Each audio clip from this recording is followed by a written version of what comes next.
दोस्तों आदाब, एक बार फिर से मदरसा बोर्ड में हम लोग हैं। बिहार मदरसा एजुकेशन बोर्ड के चेयरमैन साहब सलीम परवेज़ हमारे साथ हैं। सबसे पहले स्वागत है आपका हमारे इस प्रोग्राम में। कई बार हम लोगों ने मदरसों के तालीम पर, मदरसा शिक्षकों के मसले पर बात की है। आज सवाल है कि मदरसों में बहाली के मामले को लेकर लोग सवाल खड़ा कर रहे हैं, पूछ रहे हैं कि टीचरों की बहाली आखिर कब तक होगी? क्या कहेंगे इस पर? आज भी मेरी बातचीत हुई है सुबह सेक्रेटरी साहब से, और जो पोर्टल जो लॉन्च हुआ है उसकी क्या प्रक्रिया है और उसमें गाइडलाइन क्या होगा, वो सेक्रेटरी साहब अभी विभाग गए हुए हैं।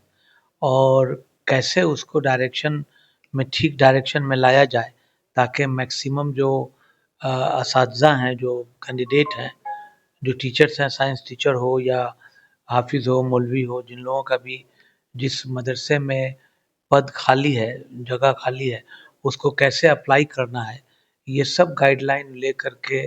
और सेक्रेटरी साहब से कल मेरी मीटिंग है। होपफुली विदिन दिस वीक ये सारे काम जो है पोर्टल वाला हो जाएगा। पोर्टल एक अब बात एक बात जी, जी। आखिरी दहाने में है और काम सब जो है वो पूरा हो चुका है। सिर्फ उसको तरतीब दे करके और जो रिक्वायरमेंट है मदरसा का, वो हम लोग कंपाइल करके और विभाग को भेज देंगे। यानी पोर्टल जो है अब बनने वाला है, आखिरी मरहले में आप कह रहे हैं, बन चुका है।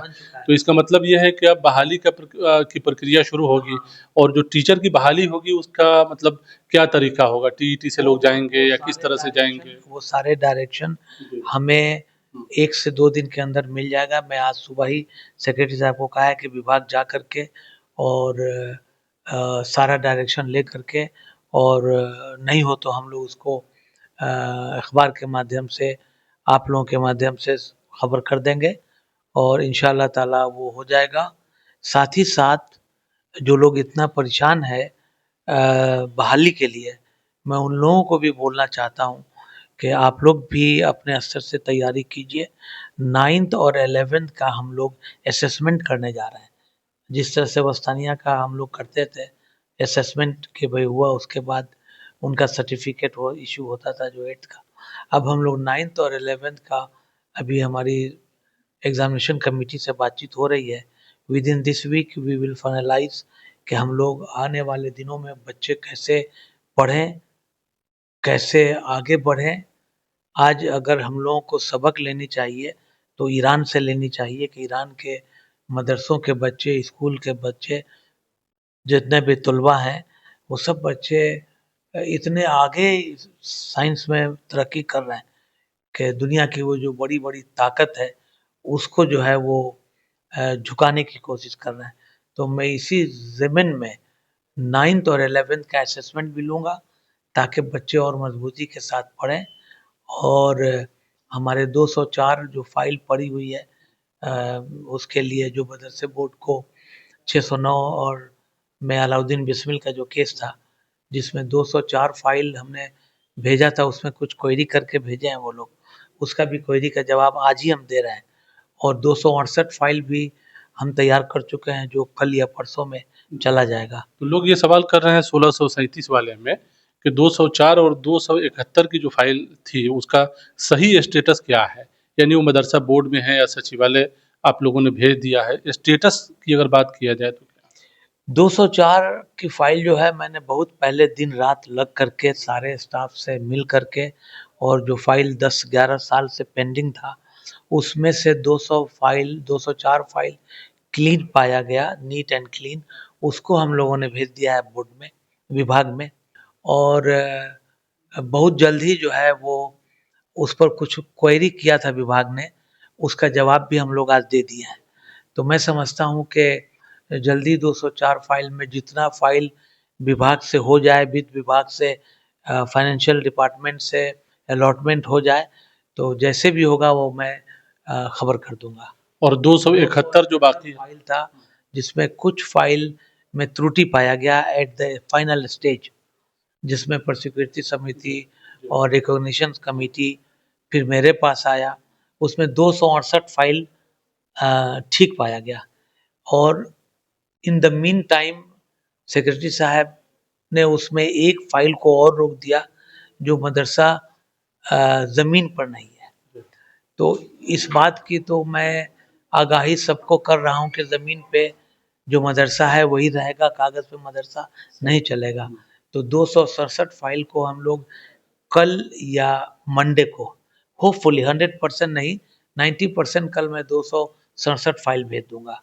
यानी कि ये होगा कि 204 की जो फाइल थी वो जा चुकी हाँ, वो है जा ना? चुकी है। और 270 में जो है 267 हाँ, सही माना गया है, जी, 267 यही ना? जी, जो फाइल अभी मदरसा बोर्ड के पास है वो सचिवालय जाएगी जी। और ये उम्मीद है कि अगले वीक में चली जाएगी। हाँ, सोमवार को चली जाए, मंगल को चली जाए, बुध को चली जाए। हो सकता है कल भी चली जाए।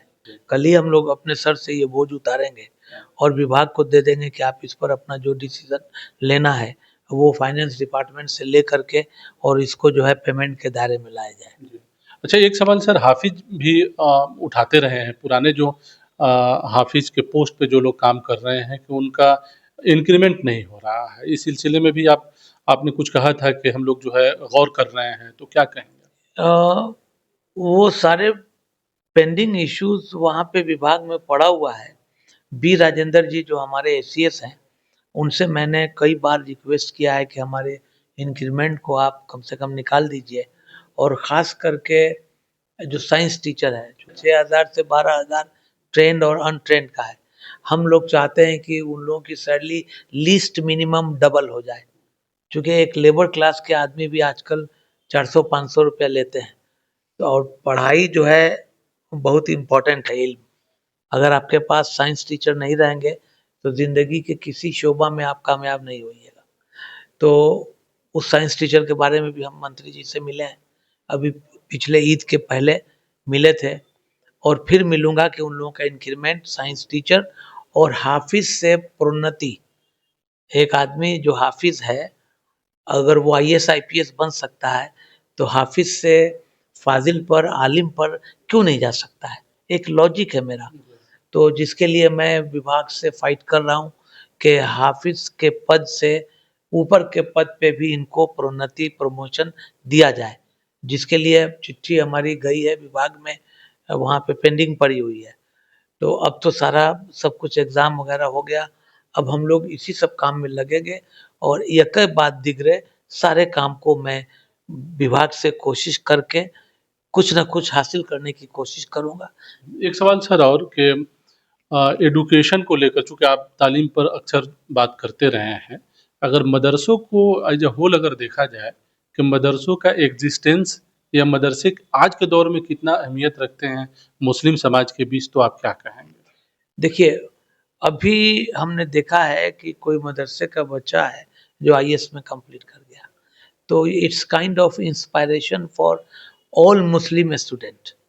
एक ये ज़रिया बनता है और इसी के लिए हम बिहार सरकार को मुबारकबाद देंगे, ख़ास करके अपने नेता आदरणीय मुख्यमंत्री श्री नीतीश कुमार जी को कि अभी वो पूरे मदरसे में जितना इल्हाक शुदा मदरसा है, उसमें मैग्नेटिक बोर्ड हम लोग लगवा रहे हैं और साथ-साथ 70-75 मदरसे में वोकेशनल ट्रेनिंग की पढ़ाई दी जाएगी और जिसको मौलाना मदरुल हक यूनिवर्सिटी कंडक्ट कर रहा है।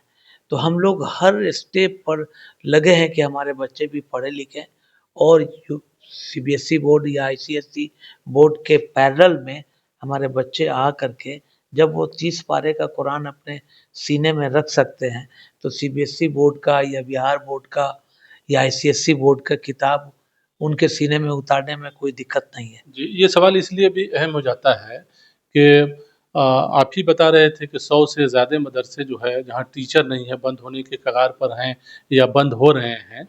तो जब तक टीचर मुनासिब तरीके से बहाल नहीं होंगे या जब तक जो है उसमें एजुकेशनली और ज़्यादा डेवलपमेंट न किया जाए, तो ये निशाना कहीं न कहीं पूरा नहीं हो पाएगा। आप क्या बात आप सही बोल रहे हैं, हमारे यहाँ टीचर्स की कमी है और तत्काल में ये व्यवस्था हम लोगों ने डिस्टेंस कोर्स के लिए किया है कि किसी भी बच्चे की मुस्तकबिल अंधेरे में ना जाए।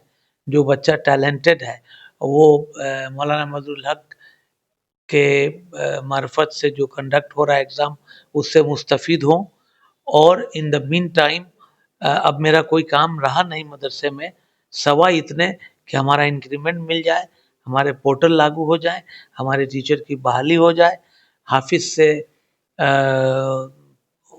इंक्रीमेंट हो, उनका प्रमोशन हो आलिम फाजिल पर, और साइंस टीचर की सैलरी बढ़ जाए। तो यही 4-5 मुद्दे हैं जिसको मैं लेके चला हूँ। और टीचर की बहाली चूंकि काफी दिनों से रुकी हुई है। मैंने तकरीबन 5,000 से 5,700 टीचर जो मेरी रिक्वायरमेंट है मदरसों की, उसके लिए फाइल बढ़ाई हुई है और पोर्टल बन भी गया है। अब थोड़ा सा इंतजार कीजिए, हम लगे हुए हैं उसी काम तो में। आपको क्या लगता है कि कितना टाइम लग पाएगा? ऐसे अनुमान लगाइए आपके क्या लग सकता है? कि काम अब पटरी पे गाड़ी आ चुकी है, चलना बाकी है। अब उसको कितना तेजी से विभाग चला रहा है, ये देखना जरूरी है। हम अब मैंने आपको अभी कहा कि मेरा कोई काम अब बचा नहीं सवाई ये 5 काम के। ये 5 काम मैं जितना जल्दी हो कर लूँगा। यानी और आपकी तरफ से विभाग को रिक्वेस्ट किया जा रहा है, विभाग के ऊपर डिपेंड करता है कि जी से बातचीत की जाएगी। एसीएस हमारे बहुत डायनामिक है, डॉक्टर बी राजेंद्र साहब, उनसे भी मेरी बातचीत हो रही है। 204 का फाइल बढ़ चुका है, जितना वो लोग स्क्रूटनी करके और पेमेंट के दायरे में ला दें, I am very much thankful. I am and shall very much thankful to my department कि एटलीस्ट उन लोगों ने इतना काम किया। बाकी जो मेरे पेंडिंग है, अनकरीब मैं शिक्षा मंत्री से मिल करके मोस्ट प्रोबेबली टुमारो या मंडे को उनको मैं चिट्ठी दे रहा हूँ। एक आखिरी सवाल सर, कि मदरसों में बच्चों की तादाद भी धीरे-धीरे कम हो रही है, जो एक था कि हर मदरसों में बड़ी तादाद में स्टूडेंट देखे जाते थे। अब क्या है कि या तो सोसाइटी से मदरसे कनेक्ट नहीं कर पा रहे हैं, या मदरसों की तरफ से उस हिसाब से कोशिश नहीं की जा रही है कि स्टूडेंट बड़ी तादाद में मदरसे से जुड़ सकें। पिछले बार जो हुआ है मौलवी और फोकानिया में तकरीबन 1 लाख बच्चे अपीयर हुए हैं और 1,40,000 वो स्थानीय में हुए हैं। तो ये कहना गलत साबित होगा कि बच्चे अपीयर नहीं हो रहे हैं। बच्चे अपीयर हो रहे हैं, पढ़ाई हो रही है, जिस रफ्तार से चलनी चाहिए थी गाड़ी, मतलब ये कि कंप्यूटर क्लासेस हो, मैग्नेटिक बोर्ड हो, सारे इंफ्रास्ट्रक्चर ठीक हो। ये तो नीतीश कुमार जी की देन है कि आज इतने मदरसे के लोग मुस्तफ़ीद हो रहे हैं। 90 के दशक के पहले क्या था, आप स्लाइटली आपको भी मालूम होगा। तो धैर्य रखिए, सब्र रखिए, हम ईमानदारी के साथ काम करेंगे और अल्लाह से अल्लाह की मदद मांगेंगे। चलिए, बहुत शुक्रिया सहाफ़त मीडिया से बात करने का। तो ये थे बिहार मदरसा एजुकेशन बोर्ड के चेयरमैन सलीम परवेज़ साहब, जिनका कहना है कि मदरसे के लोग थोड़ा सब्र रखें, उनके जितने पेंडिंग काम हैं वो ज़रूर होंगे। बहरहाल इस प्रोग्राम में इतना ही, हमें दीजिए इजाज़त। शुक्रिया।